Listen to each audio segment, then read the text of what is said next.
Hello, I'm Elaine Stevens, and I want to welcome you to Art Beat.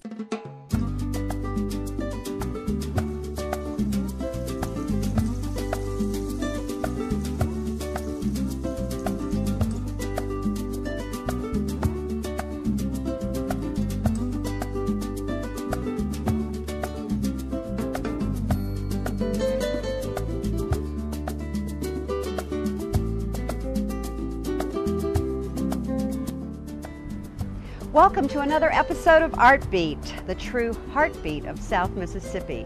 Well, every now and then a visionary will come into our area and decide to do something wonderful to educate the people about all the creative arts.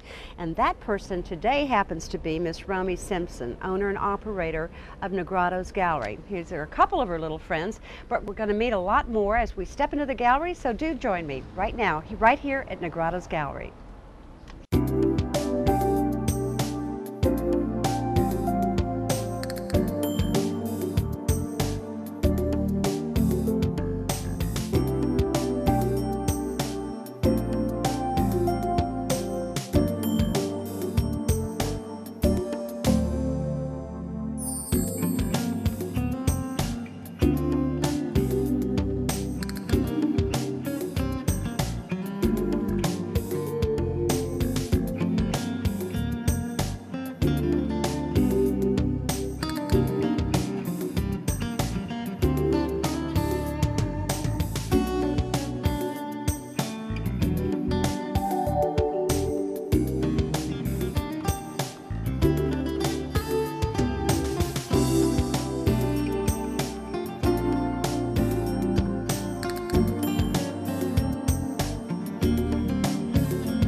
And welcome back to Art Beat. You've seen a little bit of the world of Negrottos Gallery. Now you're going to meet the woman behind Negrottos Gallery, Miss Romy Simpson. She happens to be a very good friend of mine, and I just love it in here. You've just done amazing things. Thank you for having us today. Oh, thank you. We're so excited that you're here. Yeah. I love your show. Oh, thank you. I love it too. We're happy to do this kind of work for artists in the South Mississippi area. But you've done so much for the artists, and what I want to know is, how did you feel when you finally got your message out there on the front cover of the South Mississippi Business Journal, and there you were, and I'm going, oh my God, there's Romy. How did you feel about that? On disbelief, maybe, you know. Yeah. Yeah. So, but it's, you know, God has been blessing us with one thing after another, being able to stay afloat and then making more progress and then making it to the point where we are right now. So, I don't know. I think everything has been kind of a little bit of a miracle. So it's been. There's been other things that have been more miraculous than that. Well, tell me a little bit about that, because you and I have talked about how you came about doing this. Oh, well, the art world? Well, the gallery itself. The gallery. Well, our neighbor across the street, Mr. Negrotto and Mrs. Negrotto, they sold the gallery to us.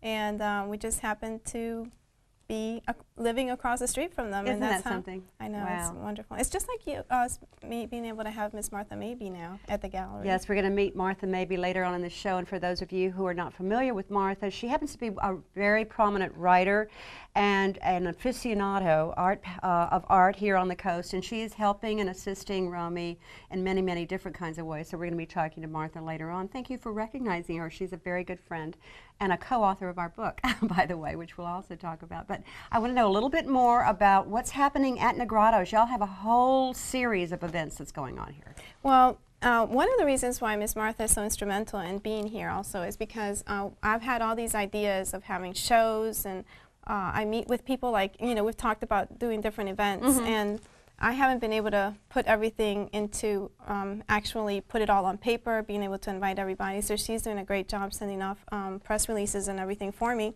And our first one is going to be, well, actually it's our second one together, is Backyards and Beyond, Mississippians and Their Stories. It's actually H.C. Porter's original photography. May I look at this? Yes. Oh, wow. And I noticed that we have some of his work over here. It's a girl.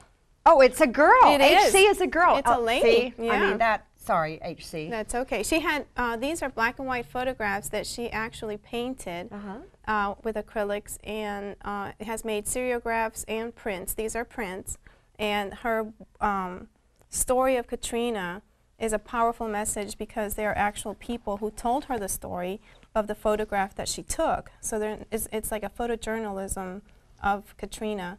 And we're going to have, I think, 34 of her original photographs that went into making the Backyards and Beyond series. Well, it's very creative, and I commend her on the androgynous name because it actually sort of adds some mystery to her work, doesn't it? And even though I don't know about her, which doesn't say anything, because that's why I do the show, to learn as much as I can, I'm sure that the world will discover H.C. Porter very soon. Well, she's nationally recognized. She's been taking her Backyards and Beyond series on tour in the United States, and she loves Mississippi. She's all about Mississippi. That's great. This is not from her Backyards and Beyond series. These are actual other subjects that she has as well, from the blues and coastal, but she loves Mississippi. Everything's about Mississippians. Everything is of her state.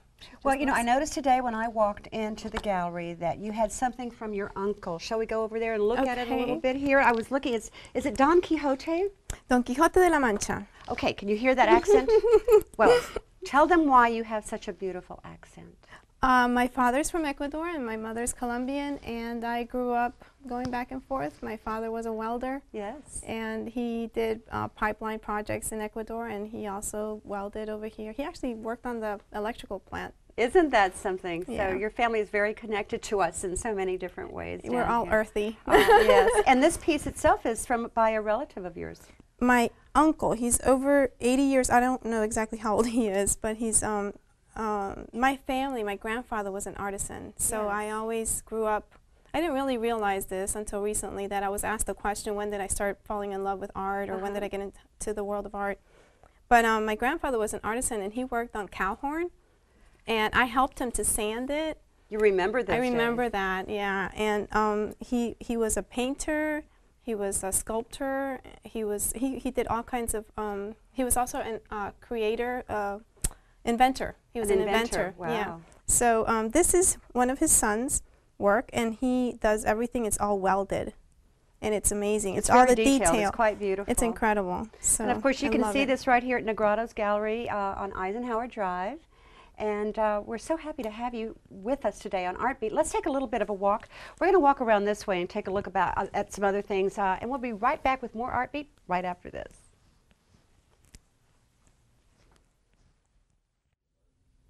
Welcome back to Art Beat once again, and as Romy Simpson had indicated, we're meeting the wonderful Martha Mabey. She happens to be a friend of mine and my literary collaborator, on my book called Mermaid in the Window, and Martha is an amazing phenomenon on this coast. So glad to have you on the air. Oh, well, it's wonderful to be with you for all kinds of reasons. And in this setting with so much art, for example, two mermaids. Can you believe the synchronicity of that? So tell everyone how we came about doing some work together. Well, goodness, I'm a writer, and I knew that there was a story to be told about old Biloxi, and particularly the Biloxi Strip, but there had to be a theme, Elaine. And I searched and searched for the theme, and someone suggested that I call Elaine Stevens because of her father having the most famous club on the Strip, Gus Stevens. And so we met, we hit it off instantly, and Elaine, you had the name for the book, The Mermaid in the Window. The Mermaid in the Window. And please notice that there are two mermaids here in Negrottos Gallery, one by Pat Odom and one by Michelle Ali. The mermaid has so much significance for so many people in art, and so many meanings for you in particular. It does. And our book, which we feel is going to have a lot to say about South Mississippi. Well, I can't tell you what an inspiration it is to work with someone like Martha Mabey, who she truly, really gives me the reason to wake up in the morning, because this book has been on the table for so many years, and now we're working together, and suddenly there are mermaids appearing all over. And oddly enough, Pat is a friend of mine, and here is one of her most beautiful mermaids in the world, here in Negrottos. But the work that you're doing here at Negrottos is just as worthwhile as our book, of course, because you're bringing the art world back to South Mississippi. You're educating people. And tell us about some of the events that are coming from the Negrottos Gallery this fall. Well, we have so many important events in August. Romy talked about H.C. Porter, yes, who has done so much for South Mississippi, as well as letting people nationally know about the repercussions of the storm. But Romy, because of the kind of person she is, has so many links to doing things for the community. Mm-hmm. For example, September we're doing a show of female artists from here on the coast in honor of breast cancer awareness. And then we're tying this show into an auction that artists from this gallery are donating to the Hard Rock Casino for an event they're having for breast cancer awareness in October. But this is just one of the connections that Romy has made. She's made more connections, Elaine, as an art dealer for important things here on the coast of anyone I know. Many other people are doing things for the arts on the coast, but she, in terms of her connections and the people that she knows and the people that she wants to be aware of art and the contributions that art can make to the well-being of this community. Truly, actually. You're so right. And Romy and I were fortunate enough to meet through IP Casino, and we have done some major events there with the Chamber of Commerce. And of course, we've had a lot of her work from her gallery shown there at IP for the silent auctions. And every time there is a humanitarian gala or fundraiser, Negrottos Gallery really does step up to the plate. Yeah, she does. And I know that, of course, our casino is active in the American Cancer Association and the Making Strides for Breast Cancer in October. So I'm sure we'll be aligned once again during that month when you're doing that major, wonderful event for the folks here on the coast. So, but now I have to say that you have plans for Negrottos, don't you? I mean, you have a wonderful vision here because you've already started. Well, we are doing many, many things in terms of representing artists from the coast. For example, Pat and Michelle and Emmett Timms and so many other artists that are well known and new to art. But we also have international art. For example, we have a number of pieces done by West and South African artists. And we have some Latin American pieces. So we have an international connection through Romy's friends and through Romy's background. And we're also offering art classes. I mean, this is another thing that we're making the gallery available for people to come and work in a beautiful setting. Gerald Bienvenu just had a class that you all just missed this afternoon. Yes. Sarah Hughes is offering drawing classes.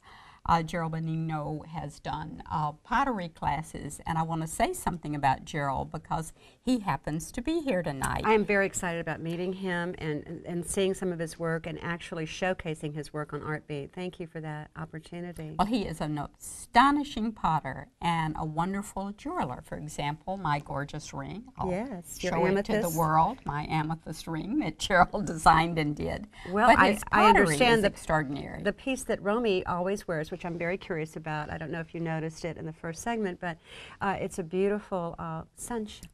And that's a Gerald Benigno as well. And he's a very gentle man. We're going to meet him later on in the show. So Martha, I understand there's a really wonderful website that really promotes a lot of the activities that you're coordinating. So what is the web address? It's www.negrottosgallery.com. And that's Negrottos with a double T. Right. And an S at the end of Right, Negrottos. and no apostrophe. And no apostrophe, okay. And if you go to that, www.negrottosgallery.com, there's an entire world of information about all the upcoming events that are happening. And our artists. And the artists as well. And examples of all our artists' work, their bios, photographs that they've given us, good photographs of themselves, but interesting things about the work that they do. We have a particularly good website. And our calendar is up to date. Our website is just interesting to read. People compliment us on all that all the time. Well, it's so interesting to be with someone like Martha May because we had just traveled to Mobile this past weekend to work on our book, and she was totally amazed. Within my sister's home, there's an entire world of art there. But of course, Mobile, where they live, it has an entire just a group of artists that gather together on a frequent basis in various galleries. They have festivals. Not that we don't have it here, but we're not as damaged by Katrina as we were. So it seemed to me that you gained some form of inspiration and vision just from that. So what would you like to see happen here in South Mississippi as a result of that? Elaine, if only we had art districts in Biloxi, if only we had art districts in Gulfport. Ocean Springs has an art district, Bay St. Louis does. Here are these two cities with history and culture and artists. The leadership of both of these cities with the right vision could provide an arts district so that everyone could come and enjoy art like this and see examples of work by artists in both of these cities. Mobile has put us to shame. And we could do something. Negrottos has events, Negrottos has celebrations, Negrottos has outside parties and music.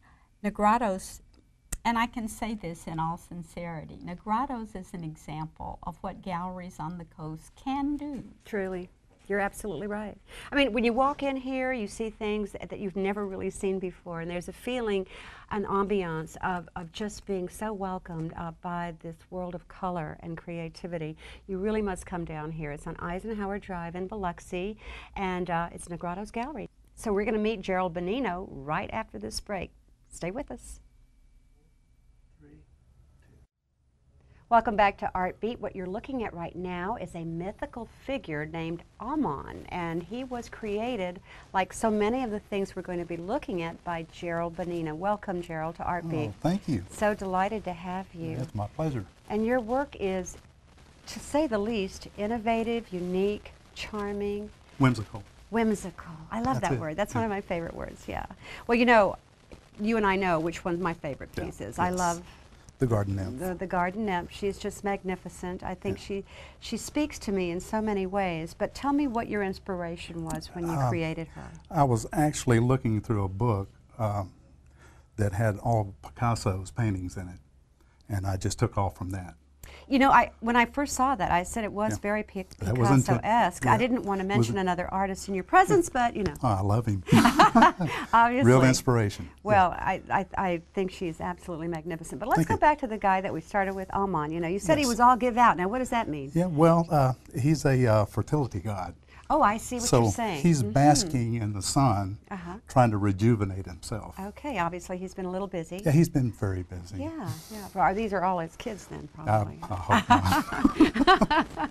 Well, we have to take a look at the bust stop. There's a collection of 6 figures here in different textures, and they're just amazing. I mean, the faces on them are unique. The feeling that they give people, you know, it just really drew me in when I saw them all. It's based on a bus stop. What you typically see, or maybe a small family, a mother with 2 children, maybe a couple, and then a single person. But they all seem to stand around, not really wanting to look at each other in the eye, and that's what it was based on. So it could even be called a subway. Yeah, it could be called the subway. Because that's what happens in the New York subway as well. Yeah. Well, from behind the counter, I also noticed the fisherman until we moved him here, and he's just so voluptuous and full, and it speaks to South Mississippi, doesn't it? Yes, it does. It looks like he's full of fish. Exactly. He's been busy. Now, what does the pitchfork signify to him? Well, that was used to harvest the fish. Oh, I see. So he does it the real man style. Oh, yeah, kind of like Neptune would, you know, walk around with a... And I noticed also that the fish that you so gracefully hung on, it actually can be moved from his arm. Sure, that's all a separate piece. Yes. A separate piece. So how long does it take you to create something like that? A lot of hours. I've probably got 30 to 50 hours invested in him. 30 to 50 hours to create something like that. And how does it differ from some of the other pieces? Well, it's just very involved. A lot of drying time, then you have to hollow them out, then you have to really let them dry out before you can actually fire them. But there's just a lot of time involved in it. By the way, this man is extremely versatile. I don't know if you noticed that Romy was wearing this in the first segment of the show, but she is allowing me to wear it now with you because you made this for her. Yes, I did. And it is absolutely stunning. Do tell us about this. Well, that's a sunfish, and if you take a look at it, it's got a little blue topaz eye. It's all out of 14 karat gold. And if you flip him over, you get to see the skeleton of the fish. Shall I flip him over? Okay. Well, there you go. That's so true. There's so much detail there. A little something for just Oh, the my person that's goodness. wearing it. Well, I have to say that all the events that Romy attends at IP Casino in Biloxi, she wears this necklace, and I was mystified by it until today. I had no idea that you had made this. So it's quite beautiful, and you have a Well, thank whole you. array of other jewelry as I well certainly here do, yeah. at Negrottos Gallery. Yeah. Don't forget, we're right here at Negrottos, so you've got to come down here. I was very entranced by the clown. He has a somewhat unusual mask on. Do Yes, tell about that. This is called the clown behind the mask. Aha.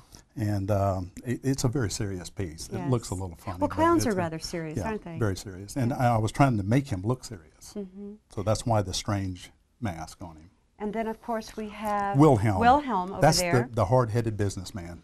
Aha, well, we know a few of those in Biloxi, don't we? Yeah? Yes, we do. Let's not talk about them, though. But he's interesting. Are those horns around his Yes, head? he's made to look like a ram. In other words, he's very charged up. He's powerful, Determined. and very determined. Very determined. And the name Wilhelm comes from? Well, William, Yeah. Billy Goat. Gotcha. I got it. I'm not that dense. Okay.